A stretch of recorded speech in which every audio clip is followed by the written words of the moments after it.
Assalamualaikum warahmatullahi wabarakatuh. Perkenalkan, nama saya Nur Fadila Yusuf, NPM 26011017014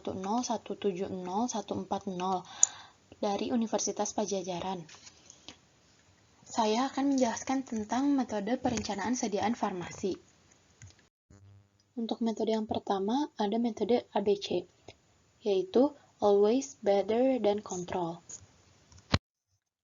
Metode ABC ini merupakan suatu analisis atau suatu cara pengendalian persediaan yang digunakan dengan cara mengurutkan dan mengelompokkan jenis barang.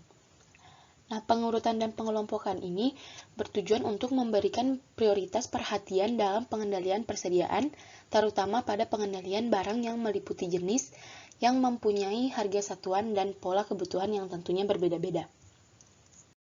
Kelompok analisis metode ABC ini dikelompokkan menjadi 3, yaitu kelompok A, B, dan C. Untuk kelompok A itu memerlukan pemantauan yang ketat, evaluasi dilakukan setiap bulan. Kemudian memerlukan sistem pencatatan yang lengkap dan akurat, serta memerlukan peninjauan secara tetap oleh pengambilan keputusan. Nah, untuk yang kelompok B, yaitu memerlukan pemantauan atau pengendalian 3-6 bulan sekali, memerlukan sistem pencatatan yang cukup baik, dan yang terakhir peninjauan dilakukan secara berkala. Dan yang terakhir untuk kelompok C itu pemantauan atau pengendalian bisa dilakukan sangat longgar. Nah, evaluasi ini dapat dilakukan 6-12 bulan sekali. Kemudian sistem pencatatannya cukup sederhana atau bahkan tidak menggunakan sistem pencatatan. Dan yang terakhir yaitu pencatatan dilakukan secara berkala, dapat dilakukan pemesanan kembali atau reorder.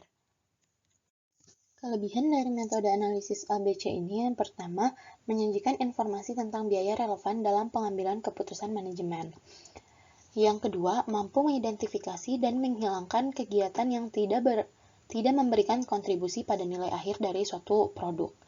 Yang ketiga, memberikan informasi yang tidak menguntungkan dari suatu limit produk, sehingga meningkatkan profitabilitas tanpa perlu meningkatkan harga produk. Yang keempat, memberikan informasi biaya yang lebih akurat tentang biaya yang berdasarkan atas adanya suatu aktivitas tertentu. Dan yang kelima, menyajikan laporan biaya-biaya yang lebih akurat dan lebih informatif. Setiap metode tentu memiliki kekurangan masing-masing.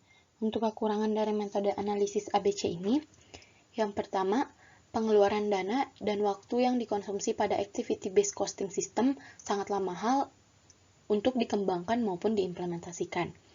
Yang kedua, metode pelaksanaan yang kompleks, memakan waktu yang lama dan mahal, belum lagi proses pengumpulan data dan entry datanya membutuhkan sumber daya yang cukup besar.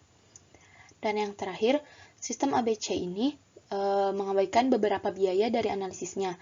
Biaya yang terabaikan tersebut meliputi biaya iklan, promosi, dan biaya riset. Selanjutnya ada metode VAN, yaitu Vital, Essential, dan Non-Essential. Metode VAN ini digunakan untuk meningkatkan penggunaan dana, yaitu dengan melakukan penyusunan daftar kebutuhan obat berdasarkan dampak tiap jenis obat terhadap kesehatan. Untuk kelompok obat vital, yaitu kelompok obat-obatan yang sangat utama, yaitu obat-obatan penyelamat jiwa, obat untuk pelayanan kesehatan pokok, obat untuk mengatasi penyakit penyebab kematian terbesar, dibutuhkan sangat cepat dan tidak digantikan dengan obat lain. Untuk kelompok esensial, obat yang bekerja kasual, yaitu obat yang bekerja pada sumber penyebab penyakit, tidak untuk mencegah kematian secara langsung atau kecacatan. Untuk kelompok yang non-esensial itu obat penunjang, yaitu obat yang kerjanya ringan dan biasanya digunakan untuk menimbulkan kenyamanan atau untuk mengatasi keluhan ringan. Selanjutnya ada kelebihan dan kekurangan dari metode VAN ini. Yang terlebih dahulu kita bahas kelebihannya. Kelebihan yang pertama, stok yang ada akan tepat sasaran, kemudian mengurangi kemungkinan kekurangan stok. Selanjutnya dapat meningkatkan pelayanan kefarmasian, dan yang terakhir mengatur modal dan pemasukan supaya tetap seimbang. Untuk kekurangannya sendiri, harus memiliki supplier yang memang lancar dalam mengirimkan barang dan rawan jika ada masalah pengadaan di hulu. Kemudian kita bahas tentang metode ABC VAN atau metode yang gabungan dari Always, Better, Control dan Vital, Essential, dan Non-Essential. Metode kombinasi ABC-VAN ini digunakan untuk menetapkan prioritas untuk pengadaan obat agar sesuai dengan anggaran yang tersedia dan kebutuhan terapi rumah sakit, di mana anggaran yang ada tidak selalu sesuai dengan kebutuhan. Kelebihan dari metode ABC dan VAN ini, yang pertama mengalokasikan dana dengan tepat, yang kedua menghindari overstock, yang ketiga mengurangi biaya inventory, dan yang terakhir mengurangi kemungkinan rugi karena barang kadaluarsa. Nah, untuk kekurangannya sendiri itu kompleks karena perlu analisis yang sangat teliti. Selanjutnya, ada metode konsumsi. Metode ini didasarkan atas analisis data konsumsi pembekalan farmasi sebelumnya dengan berbagai penyesuaian dan koreksi. Rumusnya sendiri yaitu CT sama dengan CA dikali T ditambah sisa stok dikurang stok, di mana CT merupakan kebutuhan per periode, CA merupakan kebutuhan rata-rata waktu, di mana satuannya bulan, dan T itu lama kebutuhan, yaitu bulan per waktu.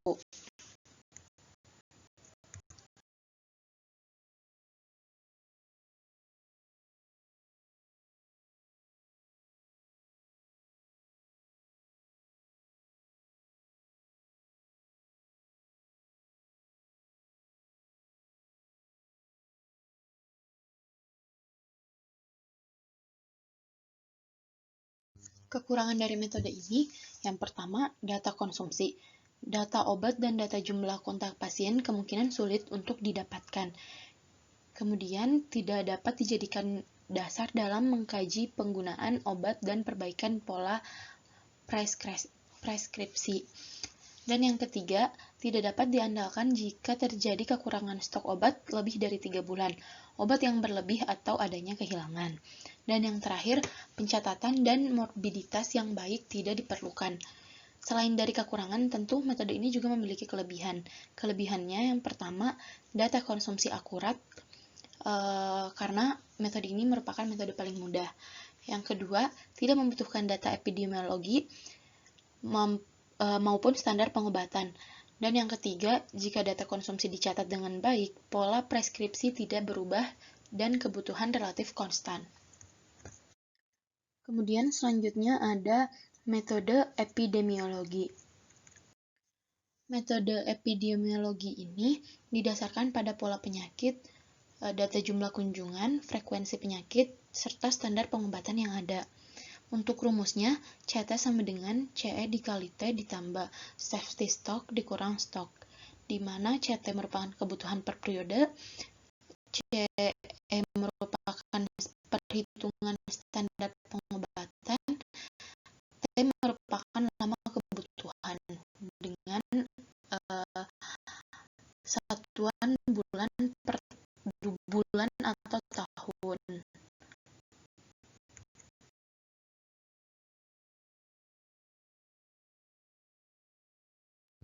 Kelebihan dari metode epidemiologi ini, yang pertama, perkiraan kebutuhan mendekati kebenaran, yang kedua, program yang baru dapat digunakan, dan yang terakhir, usaha memperbaiki pola penggunaan obat dapat didukung oleh standar pengobatan.